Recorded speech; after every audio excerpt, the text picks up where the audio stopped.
twongere tubahe ikaze abakunzi bacu. Ingenzi TV uyu munsi yakuzaniye amakuru yo mu itorero ADEPR.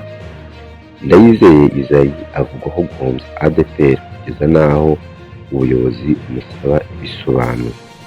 Ikaze. Kuri ubu amakuru dufite ni uko Ndayizeye Isayi yasuzuguye komite ngenzuzi yitwaje ko yagabiwe. Abayoboke ba ADEPR bongeye gutabaza inzego z'ubuyobozi bukuru bw'igihugu kuko bayobowe nabi na Sekibi yinjiye muri Ndayizeye maze ikamukoresha ibyo yishakiye.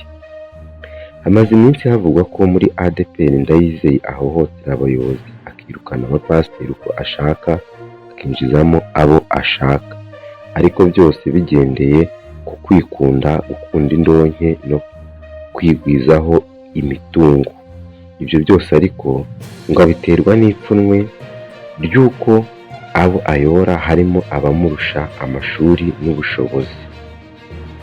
Igiteye agahinda ariko ni uko abo yirukana bamurusha ubunyangamugayo, ubushishozi bibereye neza wakayoboye itorero cyangwa amadini, ari naho ADEPR ibarizwamo.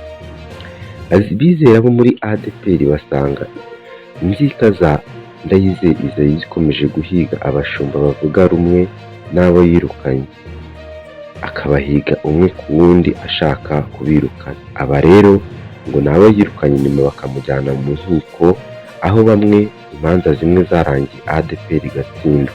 Ibi byose rero bigatera ipfunwe Ndayizeye Isayi wabirukanye abahohotera.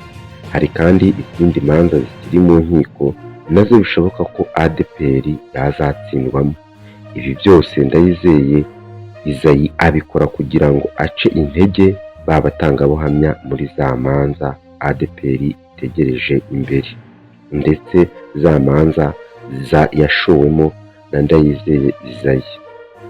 Ikibazwa ni iki? Haribazwa impamvu inama nkuru ya ADEPR itabaza Ndayizeye impamvu yataye inshingano hafi ya zose, nko gukora kinyamwuga, kugira ubunyangamugayo, kugira ubukristu biranga itorero. Imana tabara abayoboke bawe.